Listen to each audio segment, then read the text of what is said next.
Good morning, student. Class 8th, Geography portion. Chapter is Agriculture. Now, our next topic is Intensive Subsistence Agriculture. In this type of agriculture, cultivation of wheat, rice, maize, pulses, oil seeds, etc. is done on small land holdings using simple tools and more labor. It means अब आप कहोगे कि ma'am जो पहले पढ़ा था वो भी सेम था प्रिमिटिव, तो ऐसा नहीं है। इस प्रिमिटिव में क्या था कि जो फार्मिंग थी, प्रिमिटिव सबसिस्टेंस में जो फार्मिंग थी वो स्मॉल लैंड पे थी, बट लेबर भी बहुत कम थे, यानी जो फैमिली मेंबर्स होते हैं वही प्रिफर करते थे उस लैंड पे वर्क के लिए। लेकिन यहाँ पे लैंड अगर छोटी है लेकिन वर्कर्स की नीड यहाँ बहुत ज़्यादा है, लेबर्स की नीड यहाँ बहुत ज़्यादा है। So fertility is increase by adding fertiliser. तो जो सॉइल की फर्टिलिटी होती है उसको इंक्रीज किया जाता है फर्टिलाइजर्स को यूज़ करके। Yield per hectare is more but yield पर फार्मर इज़ लेस। मतलब पर हेक्टर यील्ड यानी जो प्राप्ति होती है, जो प्रोडक्शन होता है, जो प्रोड्यूस होता है पर हेक्टर लैंड पे, वो तो ज़्यादा होता है, लेकिन पर फार्मर ये बहुत कम होता है क्योंकि छोटी लैंड है, वर्कर ज़्यादा है, प्रोडक्शन तो हो रहा है लेकिन जितने ज़्यादा लेबर्स है उतना पे करना है। पे करने के बाद बहुत कम चीज़ें बचती है। और ये कहाँ देखा जाता है? It practice in areas of high population pressure on land. ये उन एरियाज पे ऐसी फार्मिंग देखी जाती है जहाँ पर बहुत ज़्यादा पॉपुलेशन होती है। Commercial farming, main characteristic of this farming, second है हमारा कमर्शियल फार्मिंग। हमने सबसिस्टेंस फार्मिंग के दो पार्ट्स पढ़े थे, primitive subsistence and intensive subsistence, और दूसरा पार्ट है हमारा कमर्शियल फार्मिंग। कमर्शियल का मतलब ही है business, trade. Main characteristic of this type of farming are that crop are grown and animal are reared for market purpose. यानी अभी तक तो हमने ये देखा कि सबसिस्टेंस फार्मिंग में हम खुद के लिए या थोड़ी बहुत अपनी बेसिक नीड्स के लिए कर रहे थे, लेकिन कमर्शियल फार्मिंग क्या होती है कि पर्टिकुलर जो पर्पस होता है हमारा वो इसीलिए होता है कि हम क्रॉप क्यों ग्रो कर रहे हैं, मार्केट पर्पस के लिए। हम एनिमल हस्बेंड्री कर रहे हैं, एनिमल रियर्ड कर रहे हैं, किस लिए? मार्केट पर्पस के लिए। It entails capital intensive inputs like machinery, HYV seeds, chemical, fertilizer, irrigation facilities and large tracts of lands। Commercial farming में क्या क्या ज़रूरत होती है? एक तो लार्ज लैंड्स की ज़रूरत पड़ती है, छोटी छोटी लैंड से हम कमर्शियल फार्मिंग नहीं कर सकते, तो लार्ज लैंड, साथ में फर्टिलाइजर्स, इरिगेशन सिस्टम होना चाहिए, HYV सीड्स होनी चाहिए, मशीनरी सिस्टम होना चाहिए। Commercial farming can be categorize further into commercial, gain farming, mix farming and plantation agriculture. तो कमर्शियल फार्मिंग के भी कितने टाइप्स है?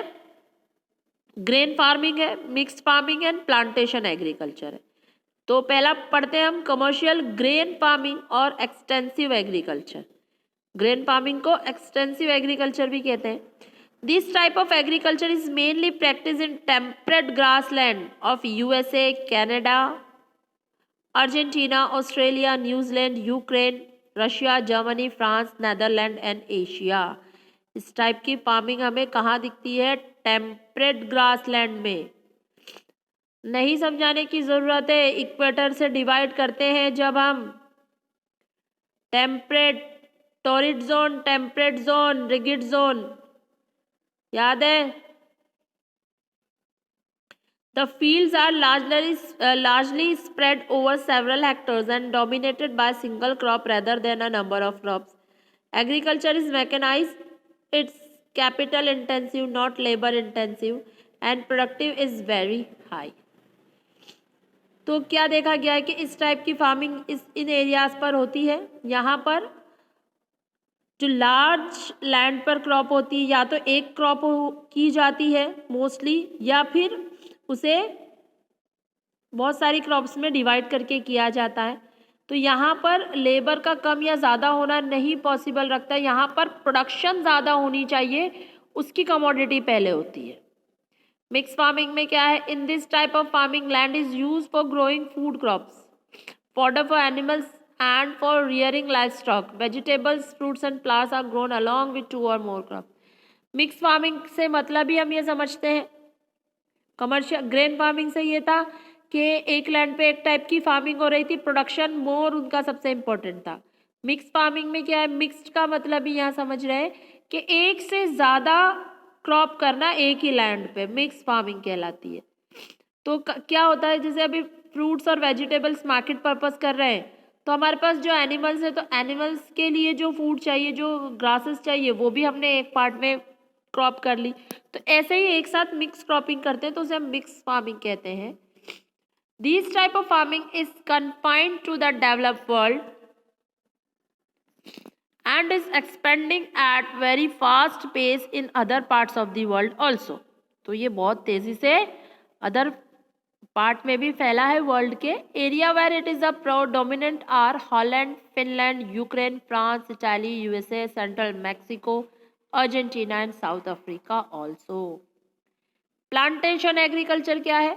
It was first started by British colonist in developing countries of Asia and Africa. किसने develop किया था? British colonies ने। कहाँ डेवलप किया था? एशिया और अफ्रीका में। है क्या ये? In this type of farming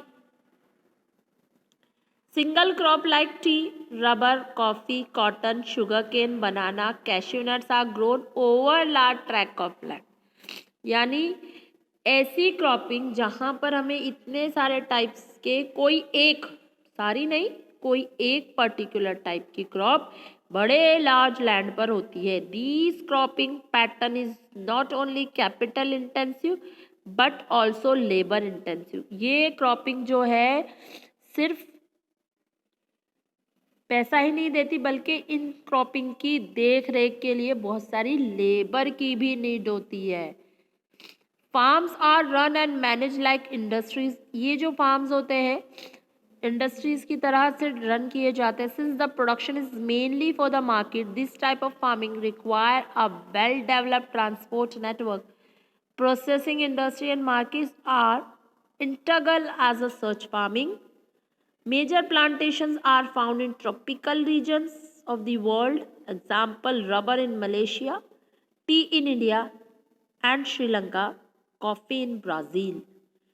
तो ये जो टाइप्स की जो क्रॉप्स हम अभी देख रहे हैं वो एक मार्केट पर्पस से किया जाता है। इसकी जो फार्मिंग होती है एक पूरे स्टेप बाय स्टेप से होती है। इसमें बहुत ही इम्पोर्टेंसली इन क्रॉप को प्रोड्यूस किया जाता है, साथ साथ लेबर की भी बहुत ज़रूरत होती है। उसके साथ आफ्टर हम जब हार्वेस्ट करते हैं क्रॉप को, उसके बाद ट्रांसपोर्टेशन सिस्टम हमें चाहिए होता है ताकि हमारी जो क्रॉप है वो मार्केट पर्पस तक इजी वे में पहुंच जाए। Major crop of the world. Crop help meet the basic requirement of given population. Simple है। They are source of raw material for agro based industries. Example sugarcane for sugar industry. Crops can be classified into two major categories. Food crops, देखो major crop of the world, तो crops जो है population उसी पर depend है, agriculture पे।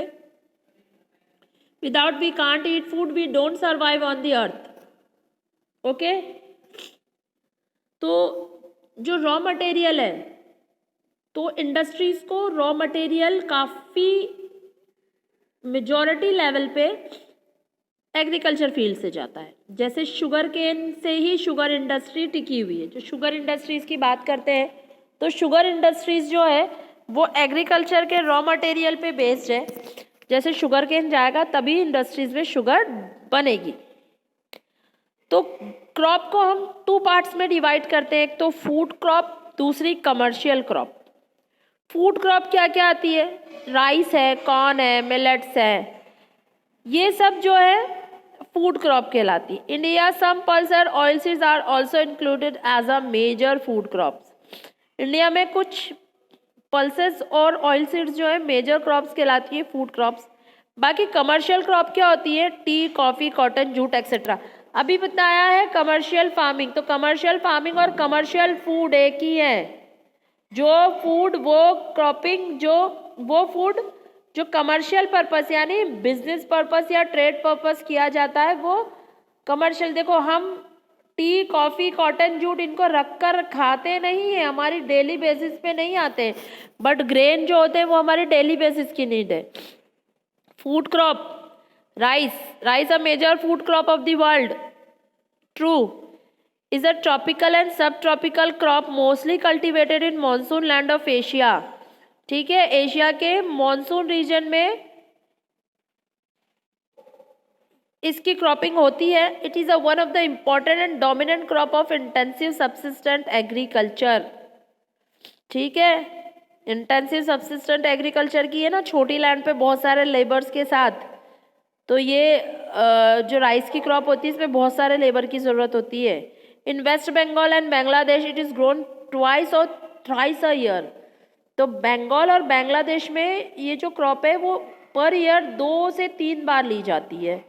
Condition of growth rainfall 100 से 200 centimetre rainfall की ज़रूरत होती है, और जो एरिया जहाँ ज़्यादा रेनफॉल होती है, जहाँ ज़्यादा वाटर रिक्वायरमेंट है, वहीं पर ये क्रॉप की जाती है, क्योंकि राइस को बहुत ज़्यादा वाटर की ज़रूरत होती है। They need much more water. Temperature rice plants require minimum 20 degree Celsius temperature at that time of germination and about 27 to 30 degree Celsius at that time it's growth. ठीक है, जर्मिनेशन के टाइम 20 डिग्री सेल्सियस चाहिए और growth के लिए 27 से 30 degree. Soil fertile riverine alluvial soil चाहिए, जो राइस की कल्टीवेशन के लिए बहुत ज़रूरी होती है। Clay soil is also considered good for rice production. Labour rice cultivation is labour intensive, क्योंकि राइस का जो कल्टीवेशन है विदाउट लेबर नहीं हो सकता। All the task from sowing and harvesting are done manually. Rice एक ऐसा मात्र राइस जो है, राइस की जो क्रॉपिंग है उसकी जो हम कहेंगे जर्मिनेशन से लेके यानी सीड्स को क्रॉप करने से लेके हार्वेस्ट करने तक सारा जो वर्क डन है वो मैनुअली होता है, यानी मैन के थ्रू होता है, यानी लेबर के थ्रू होता है।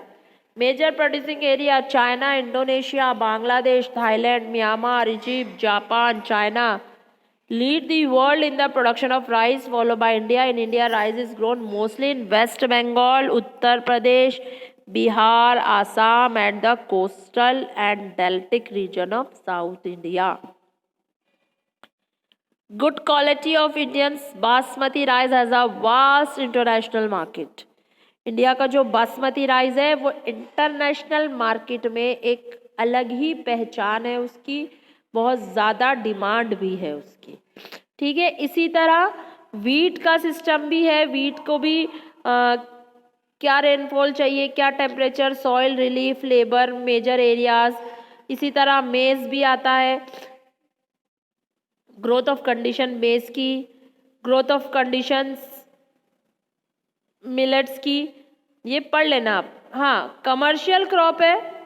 कमर्शियल क्रॉप किसे कहते हैं? This can be further classified into fibre and beverage crops. Fibre crops क्या होती है?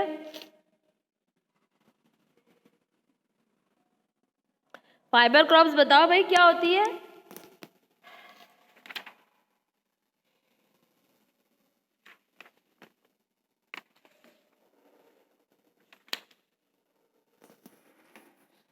कमर्शियल क्रॉप्स में फाइबर क्रॉप्स और बेवरेज क्रॉप्स है। तो fibre crops simple cotton, jute, ये फाइबर क्रॉप्स है जिससे फाइबर बनता है। कॉटन से क्लोथ्स बनते हैं, जूट से जूट के जितने भी सिस्टम होते हैं, जूट बैग, बोरियां देखते हैं हम, तो ये सारी चीजें जो है जूट से बनती हैं। बेवरेज क्रॉप्स क्या होती हैं? वो क्रॉप्स जैसे T, coffee and Coca. Coca से कॉफ़ी बनती है ना, तो टी, कॉफ़ी एंड कोका ये जो है बेवरेज क्रॉप्स कहलाती है। कमर्शियल क्रॉप्स ही है ना ये सारी, नहीं रख सकते ना जूट को, कॉटन को, टी को, कॉफ़ी को। बेचना ही पड़ेगा तो कमर्शियल क्रॉप कहलाती है। पढ़ लेना इनकी भी कंडीशन ऑफ ग्रोथ आप लोग, ठीक है। Cropping pattern in India, kharif, rabi and Zaid, सुना तो होगा आप लोगों ने इस पैटर्न के बारे में।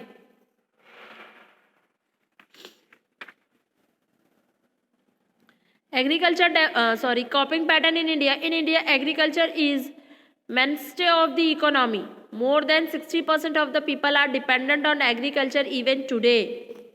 तो 60% से ज़्यादा लोग आज एग्रीकल्चर पे डिपेंड है। People grow crop not only for subsistence but also commercial purpose. आज लोग सिर्फ सब्सिस्टेंस यानी खुद के लिए क्रॉप नहीं कर रहे बल्कि कमर्शियल पर्पस के लिए भी क्रॉप करते हैं। In same parts of country agriculture is very intensive. They are 3 cropping season in India which are as follows. तो इंडिया में 3 पैटर्न में हमें क्रॉपिंग दिखती है, एक खरीफ, रबी एंड जैद। क्या होता है? खरीफ की जो फसल होती है स्टार्ट कहाँ से होती है? मॉनसून से। जो मॉनसून में की जाती है उसे खरीफ कहते हैं, विंटर में की जाती है उसे रबी कहते हैं। और जो खरीफ और रबी के बीच में की जाती है उसे जैद कहते हैं। खरीफ it start from the onset of monsoon in June up to the beginning of winter in November and December। यानी ये कब स्टार्ट करते हैं? इसे मॉनसून टाइम पे हम क्रॉपिंग स्टार्ट करते हैं, विंटर से पहले ये खरीफ की जो क्रॉपिंग है वो ख़त्म हो जाती है। नवंबर से दिसंबर से पहले पहले ये हार्वेस्ट हो जाती है। Major crop grown in this season rice, maize, jowar, bajra, cotton, sesame, groundnut and some pulses like moong, urad etcetera. देखो आप लोग मूंगफली खाते हो बेटा, खाते हो ना ग्राउंडनट। क्यों विंटर में ही आती है? क्योंकि ये खरीफ की क्रॉप है, ये विंटर से पहले पहले हार्वेस्ट हो जाती, इसीलिए ये हमें विंटर में मिलती है। Understand? Rabi, these cropping seasons start from the beginning of winter and continues up the starting of summer season। ये जो अब हमने नवंबर दिसंबर से पहले हार्वेस्ट कर ली ना खरीफ की, अब हम क्या करेंगे? अब जो हम क्रॉपिंग करेंगे हम उसको रबी की कहेंगे, क्योंकि ये विंटर में की जाती है और समर सीजन के स्टार्ट होने से पहले पहले ये हार्वेस्ट हो जाती है। मेजर क्रॉप्स कौन कौन सी है इसमें? Wheat, barley, jowar, grams, oil seeds such as rapeseed, mustard seeds और लाइन सीड्स। तो ये सारी क्रॉप जो है हम रबी की क्रॉप कहते हैं। जैद क्या होता है? The Zaid cropping season is a short one. ये बहुत छोटी सी क्रॉपिंग होती है, यानी बहुत छोटे से सीजन में हो जाती है। It is in between the rabi and kharif season. Rabi and kharif season के बिटवीन में की जाती है। During the season along with some food crop, vegetable and fruits are grown. देखो ये वो जैद क्रॉप है जो हम रबी और खरीफ दोनों के बीच में करते हैं, बहुत शॉर्ट पीरियड में हो जाती है। जैसे कुछ लोगों ने खरीफ की फसल की, अब उन्हें रबी करनी है, तो उसके बीच में जो डिस्टेंस आता है उसमें वो वेजिटेबल्स, कुछ फ्रूट्स जो बहुत जल्दी प्रोड्यूस हो जाते हैं, तो ऐसे वेजिटेबल्स और फ्रूट्स को ये क्रॉप करते हैं, जिसको हम जैद की क्रॉप कहते हैं। Main fruits crops grown are rice, maize and groundnut. Other crops are fruits and vegetable like watermelon, muskmelon and cucumber। ठीक है, तो ये जो होती है रबी और खरीफ के बीच की होती है। ठीक है, agriculture development in India. Agriculture is a backbone of Indian economy. True है। About 2/3 of its population is directly engaged in agriculture and allied activities। True. It is also contributes sizable share in GDP, but in recent time in India, agriculture has reached the stage of maturity and development. After India achieved independence, it is due to the 5-year plans that government started taking initiative for the betterment of agriculture, but it was only after the Green Revolution in 1956 which changed the face of agriculture totally। देखो agriculture जो है India की economy से जुड़ी हुई है, obvious है, क्योंकि इंडिया की इंडस्ट्रीज, इंडिया में एग्रीकल्चर सेक्टर में जो जॉब मिलती है, लेबर को जो वर्क मिलता है, उससे जो इकोनॉमी बनती है, इंडस्ट्रीज जो चल रही है एग्रीकल्चर के रॉ मटेरियल से। तो आफ्टर इंडिपेंडेंस हमें बहुत अच्छा काम की देखने को मिला है कि एग्रीकल्चर में चेंजेस आए, लेकिन 1956 का जो ग्रीन रेवोल्यूशन था उसके बाद एग्रीकल्चर सिस्टम पूरी तरह से चेंज हो चुका है। Now India is self sufficient in food grain production. India self sufficient है फूड ग्रेन प्रोडक्शन में। Following are some of development which took place from time to time. Land reform. Before independence, zamindari and jagirdari system were prevalent, according to which the cultivator were not the real owner of the land. After independence, law and rules were passed to abolish zamindari system and land were transferred to the actual tillers. देखो क्या होता था जमींदारी जागीरदारी system में, जो बेचारा छोटे मोटे जो लैंड फार्मर्स थे वो क्या करते थे, कर्जा लेने जाते थे, तो कर्जे के रूप में उन्हें पैसे तो मिल जाते थे बहुत बड़े इंटरेस्ट के साथ। तो जब ये इंटरेस्ट लगा दिया जाता था, फार्मर इंटरेस्ट ही पे करते रहते थे, एक्चुअल अमाउंट तो रह ही जाती थी। तो जब ये इंटरेस्ट पे नहीं कर पाते थे तो उनकी लैंड उनसे छीन लेते थे ये जमींदार जागीरदार, और अपने पास रख लेते थे कि भाई अब ये हमारी हो गई। तो आफ्टर इंडिपेंडेंस क्या हुआ, जितने भी जमींदार जागीरदारों ने जिन जिन की ज़मीनें छीनी थी उन लैंड ओनर्स को उनकी ज़मीनें वापस कर दी गई। तो best and good decision. Technological measure under this use of high yielding variety of seeds, HYV seeds, fertilizer, pesticides, insecticides were included. Public distribution system played an effective role in transferring all the technological input to each and every farmer. After independence क्या देखा गया, HYV seeds आई है, नए fertilisers आए हैं, techniques आई हैं, और जो पुअर फार्मर थे जिनके पास ये चीज़ें नहीं पहुंच पाती थी तो गवर्नमेंट ने सब्सिडी के थ्रू और फार्मर्स को ये सारी चीज़ें पहुंचाई है उन लोअर फार्मर्स के पास भी, ताकि वो भी इन टेक्निक्स का यूज़ कर सके।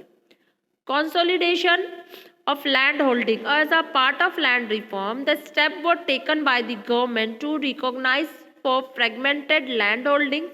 All the small piece of land were consolidated and handed over the owners. तो देखो वही सेम कि किसी ने इंटरेस्ट नहीं पे किया तो भाई कभी कभी पूरी लैंड ना लेते हुए उसके उस इंटरेस्ट के अकॉर्डिंग उसके जो कर्जा लिया है उसने उसके अकॉर्डिंग उसकी लैंड का छोटा सा पार्ट अपने अंडर कर लिया, ठीक है। तो उसके पास ऐसे टुकड़े करते करते उसकी लैंड बहुत छोटी सी हो गई। अब वो उस पर फार्मिंग करेगा भी, क्रॉपिंग करेगा, तब भी वो अपनी फैमिली का भी पेट नहीं भर सकता, इतनी सी लैंड हो गई। तो आफ्टर इंडिपेंडेंस गवर्नमेंट ने क्या किया, उनके जो लैंड के जो पीस थे वो भी इनको कंसोलिडेशन कर दिया, यानी जो लैंड उन्होंने किसी ने उसकी छीन रखी थी उस लैंड को वापस उसके पास दे दिया गया, ताकि उसकी जो एक लैंड थी जो टुकड़ों में बटी हुई थी वो कंप्लीट अब उसके हैंड ओवर हो गई। Cooperative farming. Under this, small and marginal farmers pool their land in order to cultivate it, and lastly, benefit are shared on equal basis. Cooperative farming यानी देखो अगर आसपास छोटी छोटी लैंड्स हैं और फार्मर्स हैं, आसपास है सबकी लैंड्स, तो उनको कहा गया कि आप कोऑपरेटिव फार्मिंग करो। कोऑपरेटिव फार्मिंग मीन्स कि बहुत सारे छोटे छोटे लैंड ओनर्स, छोटे छोटे फार्मर्स के एक छोटी सी लैंड पे इतनी सी क्रॉपिंग करते हो, खर्चा भी वही आता है, लेबर भी उतना ही होता है, आप भी पूरे दिन लगे रहते हो। तो इससे अच्छा करो, ऐसे करो आप जैसे फॉर एग्जांपल 4 फार्मर्स आप मिलके लैंड को कलेक्ट कर लो। अब आप एक ही क्रॉप करो इसके ऊपर, और जो आपकी देखो छोटी छोटी 4 लैंड बनेगी, एक बड़ी लैंड बन जाएगी, ठीक है। आप लेबर लगाते हो, आपको ज़रूरत नहीं पड़ेगी, आपकी फैमिली उसकी फैमिली, तो 4 फैमिली मिलके एक बहुत बड़ी फौज तैयार हो गई लेबर की, लेबर का खर्चा बच गया। एक ही क्रॉप करो, क्रॉप करने के बाद आपका जो प्रॉफिट होगा वो इक्वल शेयर करो। एक बड़ी लैंड पे विदाउट लेबर पे कर खुद ही क्रॉप कर रहे, खुद ही हार्वेस्ट कर रहे, तो प्रॉफिट भी डबल आएगा, लेबर का खर्चा भी बच गया, उसका भी प्रॉफिट बच गया, तो बहुत अच्छा प्रॉफिट ऑफ शेयर मिलेगा। तो कोऑपरेटिव फार्मिंग। Crop insurance.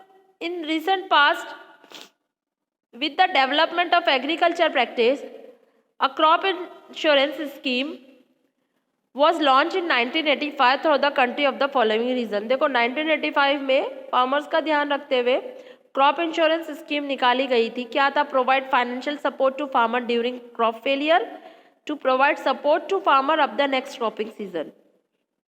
क्या था इस स्कीम में?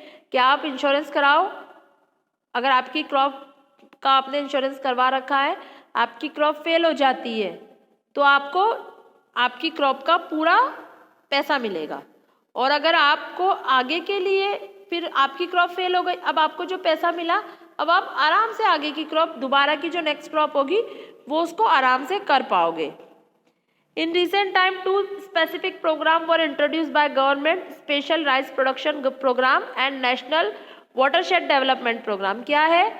These program was initiated in Eastern region comprising Bihar, West Bengal, Assam, Odisha, Eastern UP and Madhya Pradesh. यानी जो राइस की डिमांड हमारे इंटरनेशनल लेवल पे उसको और हाई करने के लिए स्पेशल राइस प्रोडक्शन प्रोग्राम बनाए गए। नेशनल वाटरशेड प्रोग्राम में क्या है?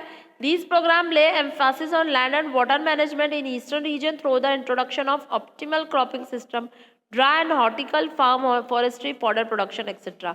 तो ये वाटरशेड डेवलप यानी जहाँ जिन रीजन में वाटर की शॉर्टेज है वहाँ ऐसी टेक्निक्स करना इरिगेशन सिस्टम की कि उन टेक्निक से वहाँ पर भी फार्मिंग हो सके।